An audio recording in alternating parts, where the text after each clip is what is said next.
કેટલા જણા હતા? 2 જણા. જૂની અદાવત કોઈ કોઈ વસ્તુ કાંઈ નહીં. શું લેવા આવ્યા હતા ને હેને વિશે અને માતા? આ બેઠા હતા તો એને હું જોતો ઘૂરી વખત રીયો ગયો. હા. પાછો આવીને તેને આવા ગોદા મારી દીધા. યુવરાજ ને ગૌતમ. યુવરાજ મનોજભાઈ પરમાર ને ગૌતમ મનોજભાઈ પરમાર. કેટલા જણાની ઈજા છે? ઈજામાં 3 જણા થઈ. શું નામ ઈજા કરું છું? ઈજામાં મને ભરતભાઈ ને થઈ, મનીષાબેન ને થઈ ને મારા ભાઈનો છોકરો 108 થઈ ગયો. શું નામ છે ભાઈ? રોહિત હિંમતભાઈ ડારિયા.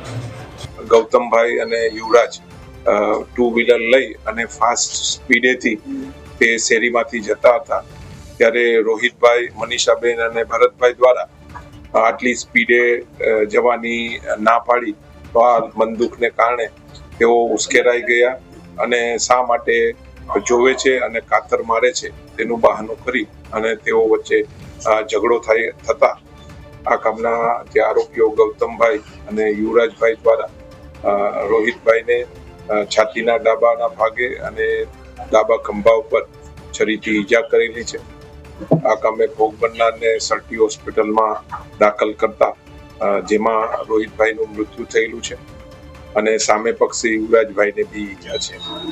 આ કામે પોલીસ દ્વારા પ્રાથમિક આ હકીકતના આધારે પોલીસ દ્વારા ફરિયાદ લેવાની હાલમાં કામ. અમારી તમામ માહિતીથી અપડેટ રહેવા માટે જોડાયેલા રહો S9 ન્યૂઝ સાથે.